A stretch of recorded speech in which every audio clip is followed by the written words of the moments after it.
মানুষ বড়ই বিচিত্র প্রাণী। সব সময় লড়াই করতে থাকে, সব সময় চেষ্টা করে যাতে সেই শ্রেষ্ঠ হয়, চেষ্টা করে যাতে তার সামনে সবার মাথা নত হয়। তাই সবার আগে শক্তি অর্জন করার চেষ্টা করে। সে শক্তি অর্জন করেও নেয়, আর তারপর ভয় দেখিয়ে সবাইকে নিজের সামনে নত করে। কিন্তু একটা গুরুত্বপূর্ণ কথা ভুলে যায়, বুঝতেই পারে না। দেখুন, আমি আপনাকে একটা উদাহরণ দিই।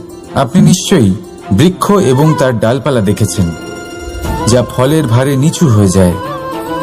ফল পড়ে গেলে আবার সে উঠে যায়, তারপর আরও একটা ফল হয়, সেটাও পড়ে গেলে আবার উঠে যায়।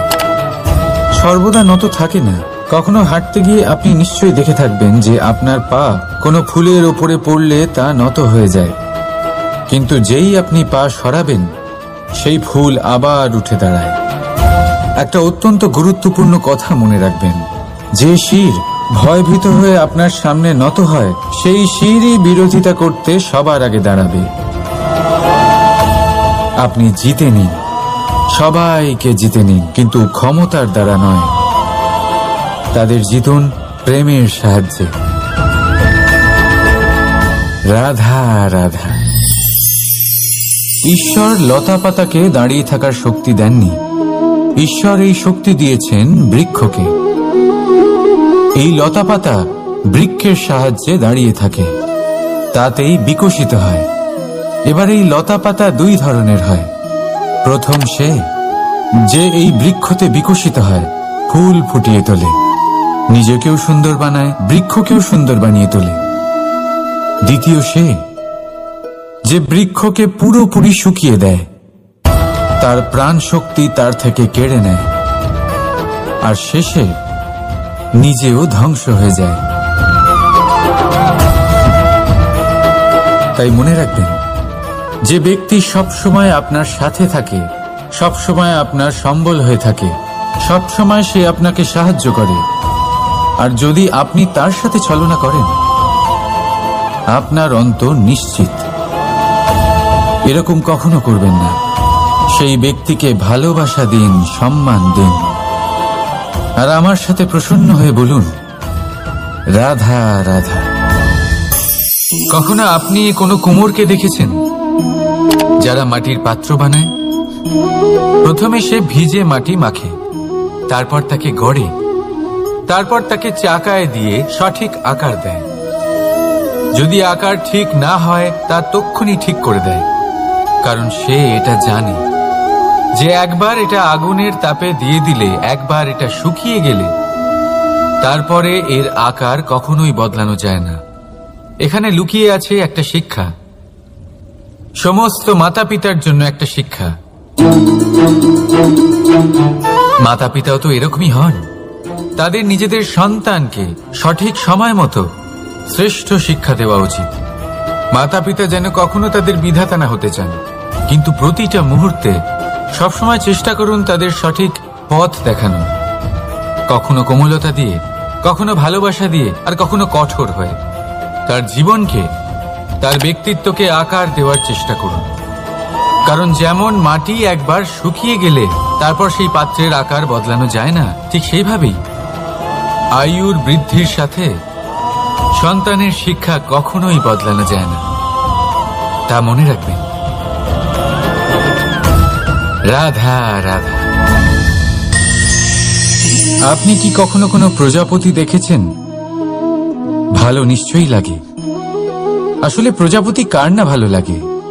ছোট হোক বা বড়, প্রজাপতিকে সবার ভালো লাগে। এবারে ভাবুন, এই প্রজাপতির সূত্রপাত কি করে হয়? এই প্রজাপতি শুরু হয় একটা গুটি থেকে, যেখানে সে সুরক্ষিত থাকে। গুটি ভেঙে যখন সে এই সংসারে আসে, তখন একটা কীট রূপে থাকে। কীট যে ভূমির ওপরে চলাচল করে, যে বৃক্ষের পাতার ওপরে সুরক্ষিত থাকে। তারপরে তার মধ্যে আসে আরো একটা পরিবর্তন, তার ডানা গজায়। তখনই সে প্রজাপতি হয়। তখন সে খোলা আকাশে উড়ে বেড়াতে পারে। সুন্দর সুন্দর পুষ্প থেকে সে মধু পান করে। কখনো ভেবেছেন যে প্রজাপতি ছাড়া আর কেউ এটা পারে না কেন?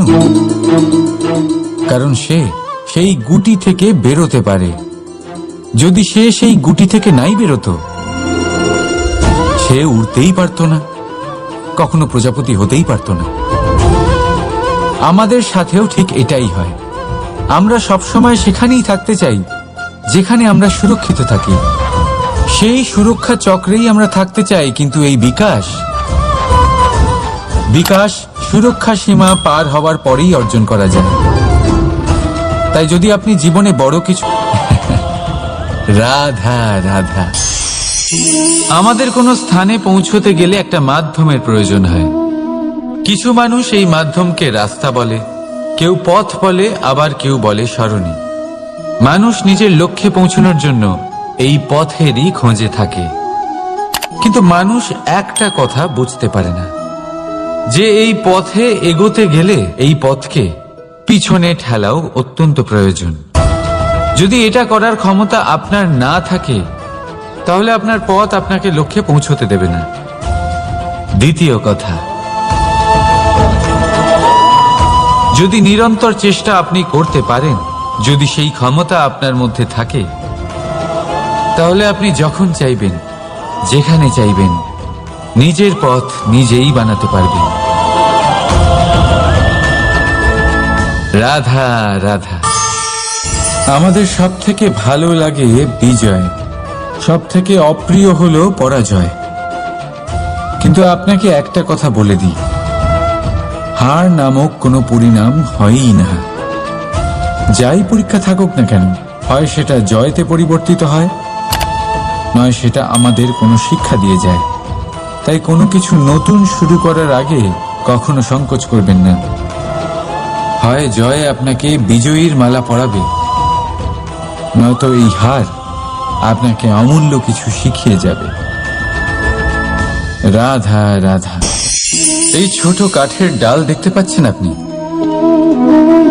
একটা বৃক্ষ থেকে এরম হাজার হাজার ডাল পাবেন, যা দিয়ে আপনি আগুন জ্বালাতে পারবেন, যা নিজে জ্বলে আমাদের ভোজন বানাতে সাহায্য করে থাকে, যা নিজে জ্বলে অন্ধকারে আমাদের আলোকিত করে।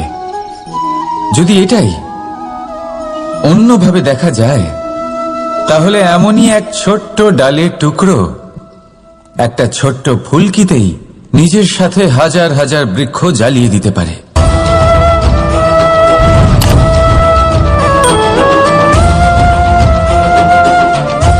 পার্থক্য কোথায়? পার্থক্য হলো শুধু দৃষ্টিভঙ্গিতে, মানসিকতায়। যদি এই মন শীতল রাখেন, শান্ত রাখেন, তাহলে অসংখ্য মানুষের জীবন আলোকিত করবেন। যদি ক্রোধ আর অহংকারের আগুনে জ্বলতে থাকেন, তাহলে শুধুমাত্র বিনাশ করবেন। সিদ্ধান্ত আপনার। রাধা রাধা।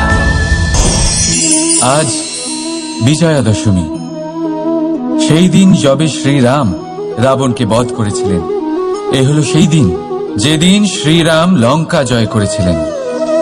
লোকে বলে এটা খারাপের বিরুদ্ধে ভালোর জয়ের প্রতীক।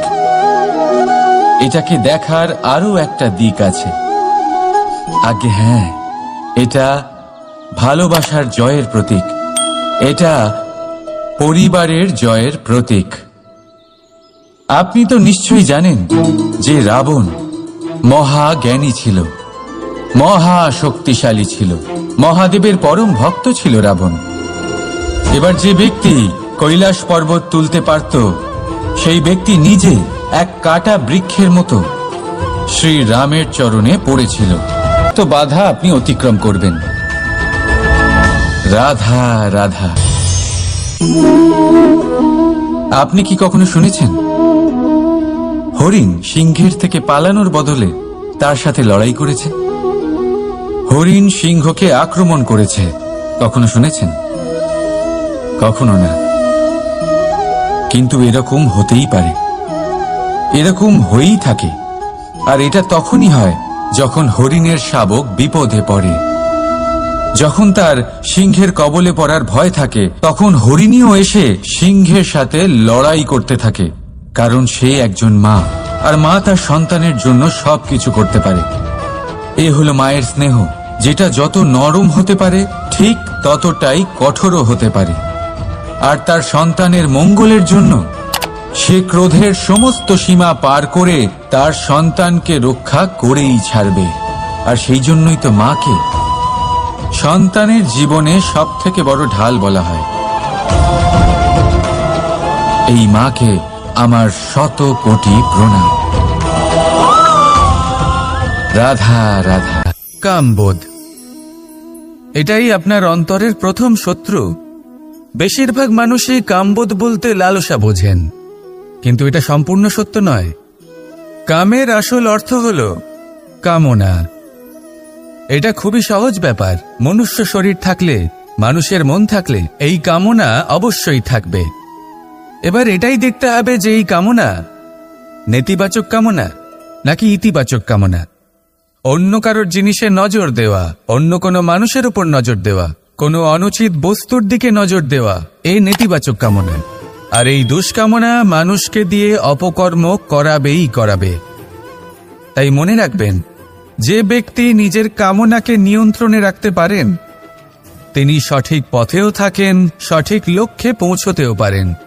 যিনি কামনা নিয়ন্ত্রণে রাখতে পারেন না তিনি তার পথও হারিয়ে ফেলেন এবং লক্ষ্যচ্যুতও হন। তাই মনে রাখবেন, নিজের কামনাগুলিকে নিয়ন্ত্রণে রাখুন। কাম নামক এই শত্রুর ওপর বিজয় লাভ করুন। আর আমার সাথে ভালোবেসে বলুন, রাধা রাধা। হাস্য, হাসি জীবনে অত্যন্ত মূল্যবান হয়।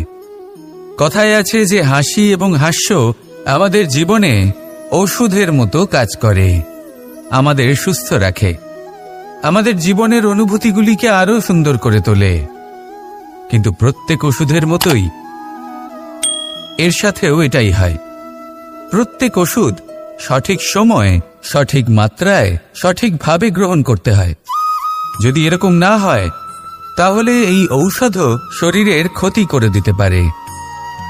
এবার আপনি ভাবতে পারেন, হাসি থেকে কিভাবে ক্ষতি হতে পারে? আপনি যদি অন্য কারোর উপরে হাসেন তাহলে হয়তো তার মনে কষ্ট হতে পারে, তার অন্তরের মিত্র হয়তো শেষ হয়ে যেতে পারে, আর অন্তরের শত্রু জেগে উঠতে পারে।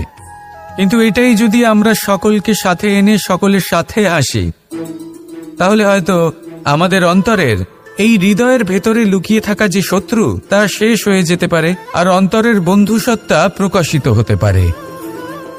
ঠিক কি না? এবার আপনাকে উদাহরণ দিই। যখন দ্রৌপদী দুর্যোধনকে নিয়ে হেসেছিল তখন তা মহাভারতের সৃষ্টির কারণ হয়েছিল। কিন্তু সেইখানেই যখন পার্থ আর মাধব একসাথে বসে মৃদুমন্দ হাসতেন তখন ধর্ম স্থাপন করা হয়েছিল। তা আপনি কি চান? কাউকে নিয়ে হেসে তাকে আঘাত করতে চান, নাকি সকলকে একসাথে এনে তাদের হাসিয়ে তুলে ধনাত্মক প্রভাব ফেলতে চান? সিদ্ধান্ত আপনার। আসুন আর আমার সাথে ভালোবেসে বলুন, রাধা রাধা। মাঝে মাঝে কিছু মুহূর্তের জন্য চোখ বন্ধ করে ধ্যানের বেদিতে বসে ধ্যান করতে চেষ্টা করুন, আর বোঝার চেষ্টা করুন যে আমরা সর্বপ্রথম কি দেখতে পাচ্ছি, কি অনুভব করছি। আপনি দেখতে পাবেন সবার আগে আপনার চোখের সামনে আপনার দুষ্কর্মগুলিকে, আপনার লুকিয়ে থাকা ক্রোধ, অন্তরের যন্ত্রণা, ভয়, নিরাশা, এই সব কিছুই সবার আগে দেখতে পাবেন আপনি। আর এই সব কিছুই আমাদের দুঃখের কারণ হয়ে ওঠে। এই সব কিছু সারমর্ম কি? সারমর্ম শুধু একটাই, সেটা হলো এই যে আমাদের এই মন তা কিন্তু দুষ্কর্ম পছন্দই করে না। আমাদের এই মন একটা সুখময় জীবন যাপন করতে চায়, সৎকর্ম করতে চায়। তাই এটাই করুন, শুভ চিন্তা করুন, শুভ কর্ম করুন, ইতিবাচক মনোভাব নিয়ে জীবনে অগ্রসর হন। তারপর চোখ বন্ধ করে অন্তরে দেখতে থাকুন। দুঃখের আভাসই পাবেন না। এই মন প্রসন্নতা এবং প্রেমের দ্বারা পূর্ণ হবে এবং বারবার বলে উঠবে, রাধা রাধা। ছোটবেলা থেকেই আমি গরু চড়িয়ে অভ্যস্ত, সেই জন্য সকলে আমাকে গোপাল নামে ডাকত। কিন্তু গোপাল হয়ে আমি একটা অমূল্য শিক্ষা লাভ করেছি। আমি দেখেছি যে গৌশালাতে অনেক বাছুরের মধ্যে একটি গাই তার নিজের বাছুরকে অবশ্যই চিনে ফেলে। যেখানে সমস্ত বাছুর একই রকম দেখতে এবং প্রত্যেকের স্বরও সমান, তারপরেও সকল বাছুরের মধ্যে নিজের বাছুরকে ঠিক চিনতে পেরে যায় এবং তার সাথেই থাকে। ঠিক এইরকমই কিছুটা হয় আমাদের কর্ম এবং তার কর্মফল। আপনি সবার মাঝে থেকেও কোনো কর্ম যদি করেন, সেই কর্মফল সবার মধ্যে আপনাকে চিনে ফেলবে এবং আপনার সাথেই থাকবে। তাই যখনই কর্ম করবেন ভেবে চিন্তে করবেন। কোনো কর্ম করার আগে একবার ভেবে দেখুন, তাহলে জীবনে বারংবার অনুতপ্ত হতে হবে না। কারণ বিষয়টা কিছুটা এরকম যে এই সংসারে আপনি কাল, কর্মফল এবং সময়, এই তিনের হাত থেকে কখনো লুকোতে পারবেন না, কখনো পালাতেও পারবেন না। আসুন আমার সাথে ভালোবেসে বলুন, রাধা রাধা। আভূষণ। কার না ভালো লাগে এই আভূষণ? আমরা পরিশ্রম করি, ধন অর্জন করি আর আভূষণ কিনে থাকি, কখনো নিজের জন্য, কখনো বা তাদের জন্য যাকে আমরা ভালোবাসি, বা তাদের জন্য যাকে আমরা সম্মান করি। হয়তো সেই জন্যই সীতা চূড়ামণি ধারণ করেছিলেন এবং আমি সামন্তকমণি। কিন্তু এটাই কি সেই প্রকৃত আভূষণ যা আপনার মূল্য বৃদ্ধি করে? না। শ্রীরামের আভূষণ হল ওনার নম্র ভদ্র ব্যবহার।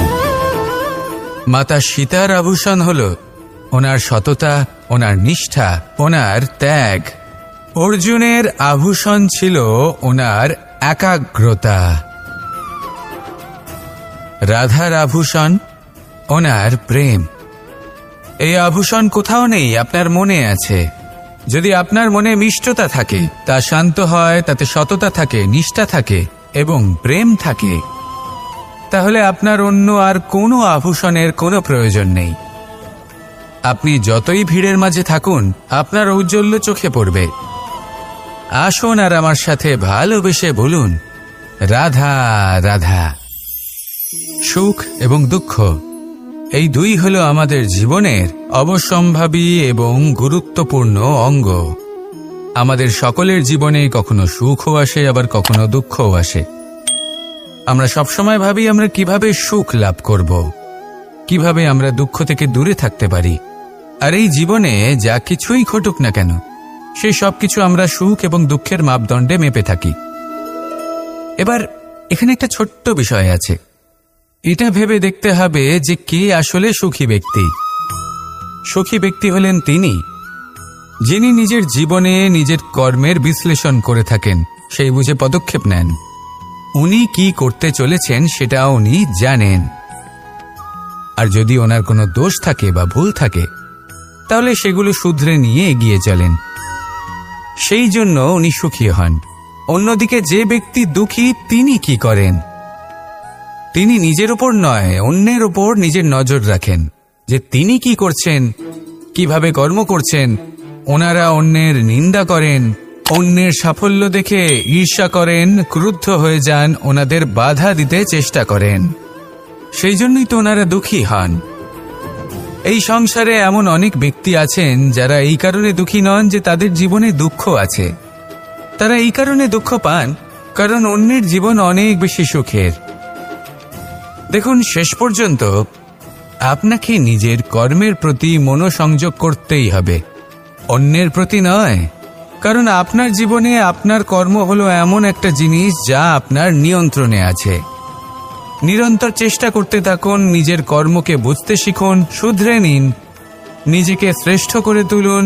তখন সাফল্য নিজে থেকে আপনার কাছে আসবে আর এই মন প্রসন্ন হয়ে বলবে, রাধা রাধা। প্রেমের পরিভাষা আসলে কি? ভিন্ন ভিন্ন ধরনের ব্যক্তি, ভিন্ন ভিন্ন ধরনের প্রেমী, আলোচক বিভিন্ন ধরনের পরিভাষা প্রদান করেন এই প্রেম নিয়ে। কিন্তু প্রত্যেকের মনেই কখনো কখনো এই প্রশ্ন এসেছে, এই ভালোবাসা আসলে কি?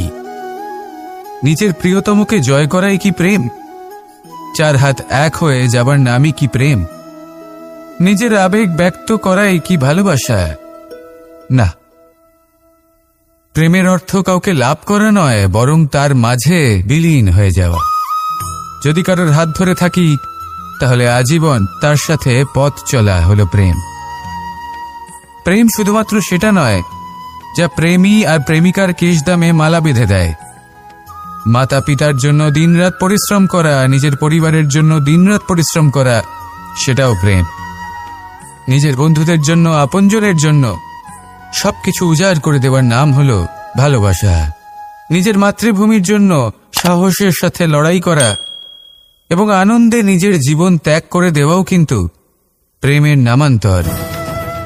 সেই জন্য যারা বুদ্ধিমান ব্যক্তি, তারা কখনো প্রেমের পরিভাষা খুঁজতে চান না, কারণ তারা জানেন যে এই প্রেম কতটা বিশাল। তারা জানেন যে এই প্রেম হলো এক বিশাল সাগর, যাকে নিজের মুঠোয় ধরে রাখা যায় না। সেই জন্য এই প্রেমের সাগরে ডুবে যান এবং সকলকে ভালোবাসতে শিখুন।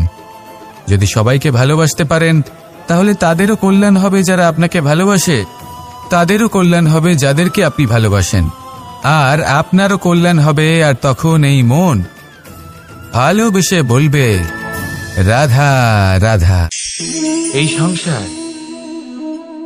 এই সংসারের অন্তের, এর বিনাশের প্রারম্ভ কিভাবে হয়? কোন যোগের মাধ্যমে? কোন ভয়ানক অসুরের আগমনে? নাকি প্রকৃতির রাগের কারণে? না, এই সংসারের বিনাশের প্রারম্ভ হয় আমি থেকে। এই আমি, এই তুমি, এটা আমি করেছি, ওটা তুমি করেছো, এটা আমার, ওটা তোমার, আদি ইত্যাদি।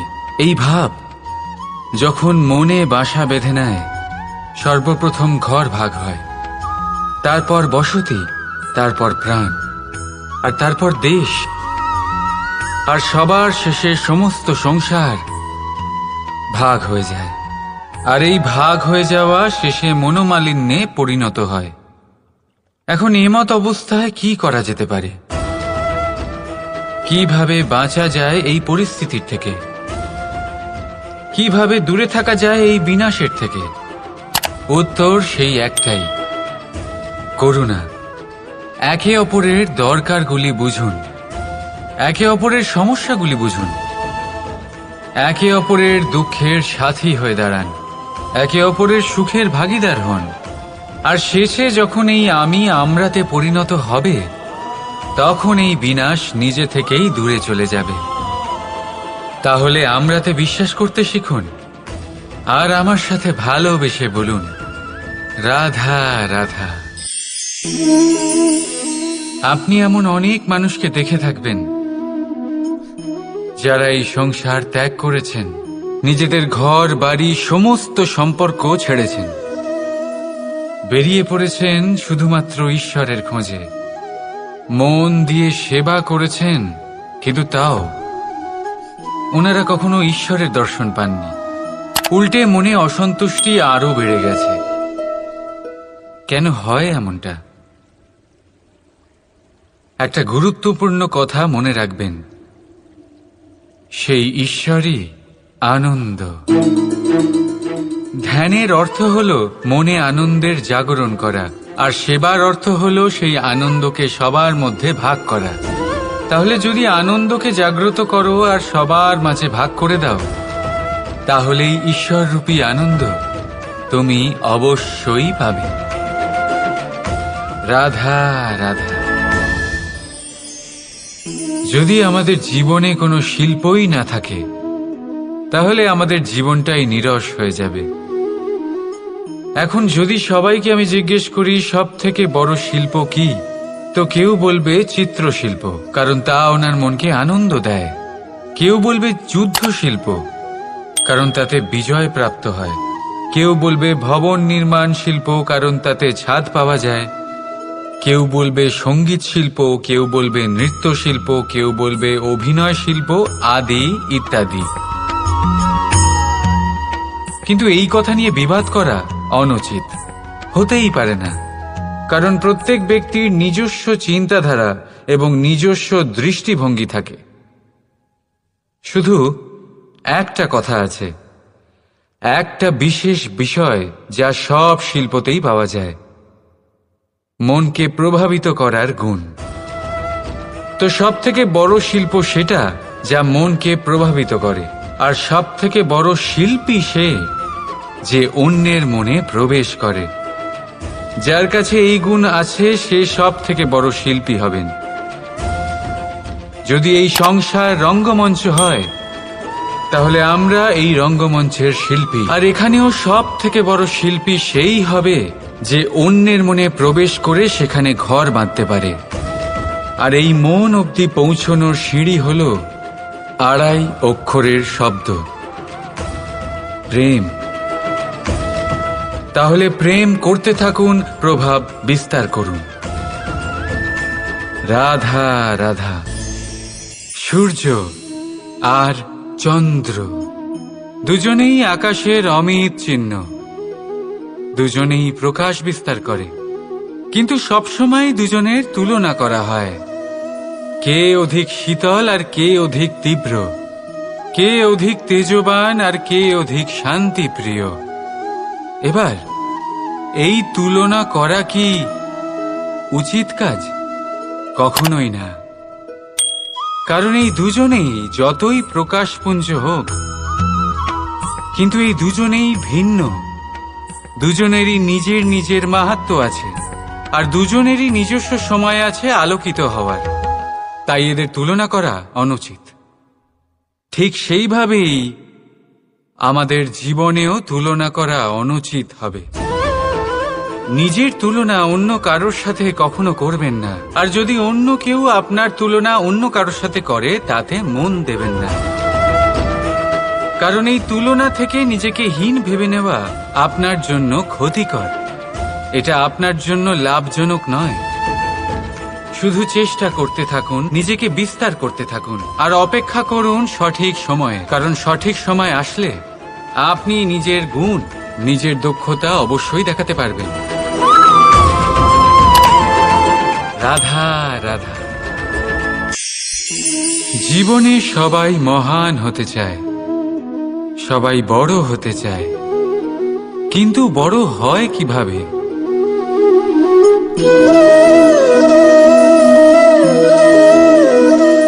এটা আমার হাতে কি বলুন তো?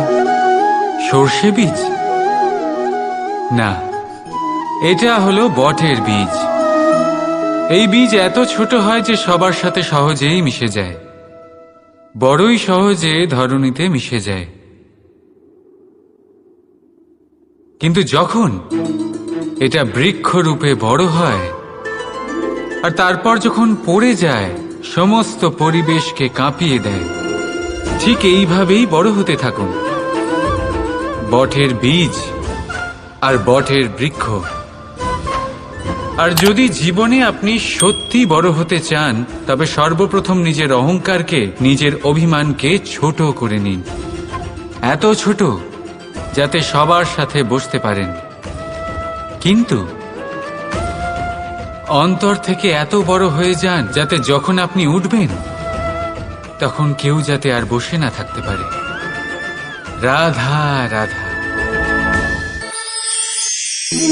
আমাদের মধ্যে এমন কজন আছে যারা ভয়তে ভীত হয়ে পড়ে, কোনো বৃহৎ কার্য করার আগে মনের সামঞ্জস্য হারিয়ে ফেলে? মোটামুটি সবাই, তাই না? প্রত্যেক ব্যক্তির মনেই এই ভয় জাগ্রত হয়। তবে এর অর্থ আমার দৃষ্টিভঙ্গি দিয়ে মনে হয় এই ভয়ের অনুভূতি খারাপ নয়।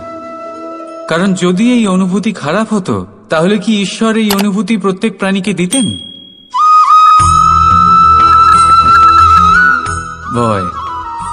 ভয়ের এই অনুভূতি আমাদের জন্য ভালো, অত্যন্ত আবশ্যক। মনে রাখবেন, যে কোনো কার্য করার আগে যদি মনে ভয় উৎপন্ন হয়, তাহলে এর অর্থ এই যে ওই কার্য করার সময় অনেক সংকটের সম্মুখীন আমাদের হতে হবে, আর সেই সংকটের সম্মুখীন হওয়ার জন্য আমাদের অত্যন্ত সাহসী হতে হবে।